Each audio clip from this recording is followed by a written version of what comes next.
Welcome to Hannity. President-elect Donald Trump is reacting to the terror attack in Germany. I'm Eric Bowling in for Sean. Tonight, Newt Gingrich will be here with reaction in just a moment. But first, the president-elect earlier today was asked about his plan to fight radical Islamic terrorism and the Berlin Christmas market rampage. Take a look. Hey, you know my plans all along, and I've been proven to be right. 100% correct. What's happening is disgraceful. It's an attack on humanity. That's what it is. It's an attack on humanity. And it's got to be stopped. Joining us now with reaction is the author of the best-selling book, Treason, former Speaker of the House and Fox News contributor Newt Gingrich. Mr. Gingrich, thank you for joining us. So the world is getting scarier and scarier by the day. Is it great timing that we have a president, Donald Trump, coming into the office? Well, I think it's necessary timing. I think the American people in part voted for him because they felt that the liberals did not have any solution and that they wanted somebody who was going to be honest objectively about the assault on Christianity, about the assault on humanity, about the viciousness of our opponents. And Trump was willing to knock aside all the political correctness and describe reality in a way that the average person sees every night on television. And I might put in a very brief plug, Eric, for my book, Treason, because the policeman in Ankara who shot the Russian ambassador was a perfect example of what I've been warning about. Here's somebody who's in the security system, loyal to the other side, who engages in killing somebody in a very disruptive and very important act, who only got in the room because people thought he was part of the security force. So Speaker, we have the Christmas market attack. We have the attack you just point out in Turkey. What is this? Is this the timing? Is this the jihadists are specifically targeting big groups, clearly, Western infidel, clearly, but also Christians?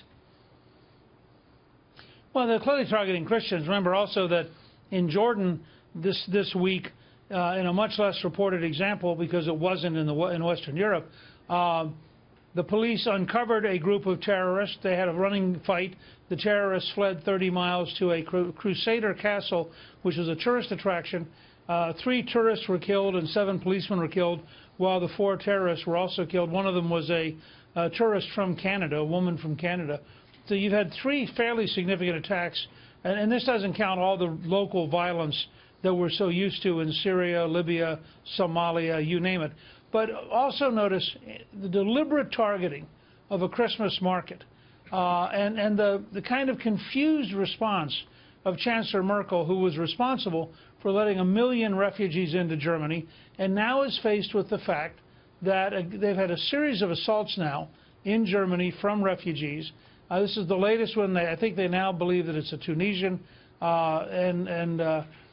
you know, these things are going to keep going on. This is the second attack using a truck. Right. We should expect more attacks like that. Right, but Mr. Speaker, we're in a war with. Well, they are. I mean, the Germans have said we're at war with radical Islam, with terror, I should say. But what about here in the United States?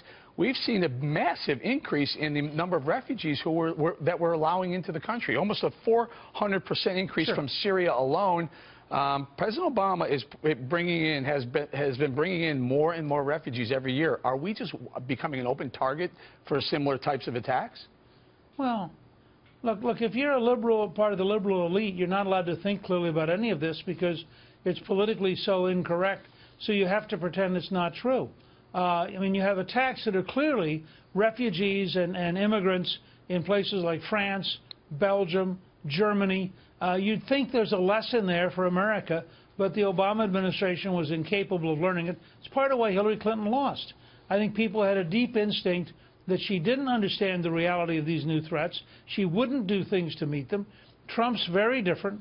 He's assembling a very professional team. You look at people like General Mattis and General Kelly and General Flynn.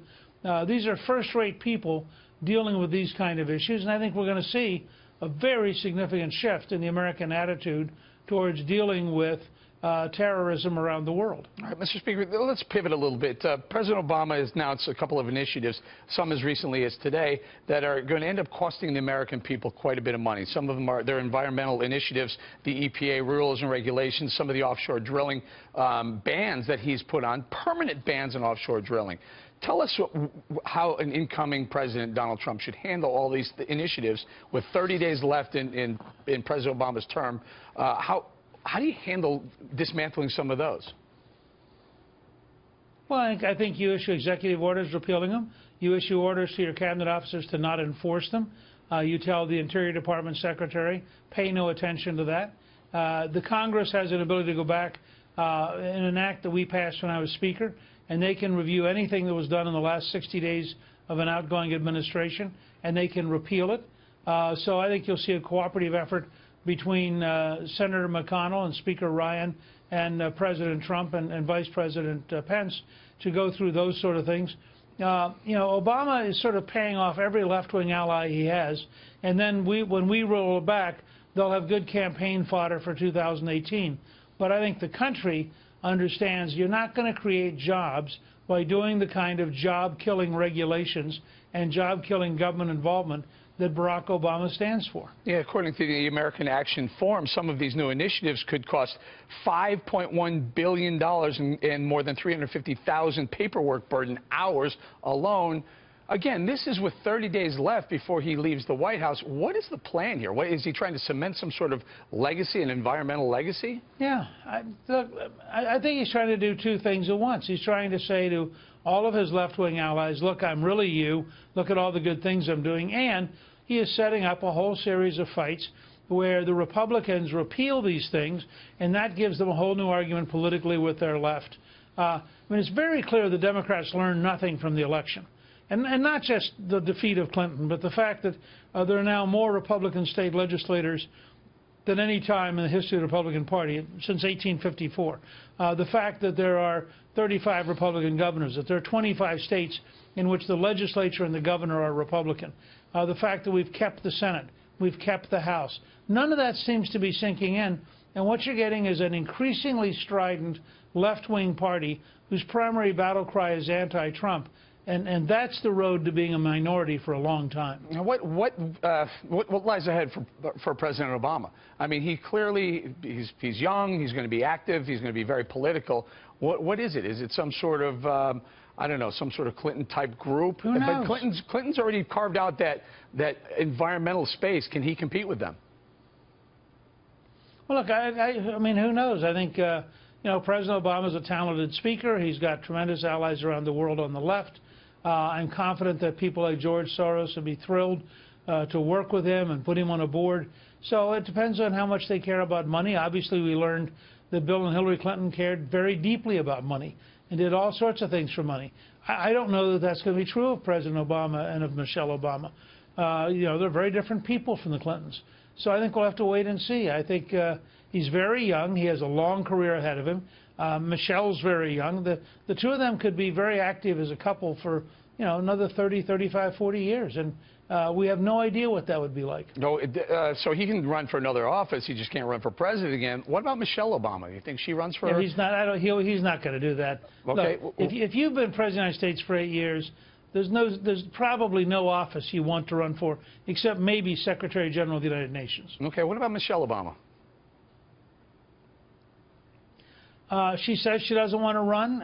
She's obviously a very strong woman, and again, it's a little hard to know. When, you know, I don't think until people stop and they realize how long the time horizon is, and they start saying, "Gee, what am I going to do for 10, 15, 20, 25 years?" Then you think differently. I hope they'll take some time off. My good friend Lamar Alexander, when he left the governorship after 8 long years as governor, took his family to Australia for a year. And they wrote a book about it later. But they just spent a year seeing Australia, relaxing, getting to know each other again. I think he would tell you it was one of the best years of his life. And I think, in some ways, I hope that the President and Mrs. Obama will take some time to just relax, to recognize that whether we like them or dislike them, they had a truly historic achievement, and that they have a lot to reflect on, a lot to be grateful for. And hopefully they'll take some time with their daughters and just unwind a little bit. This has been a long 8 years. Certainly has. Certainly has. All right. Thank you, Mr. Speaker. Coming up, Hillary.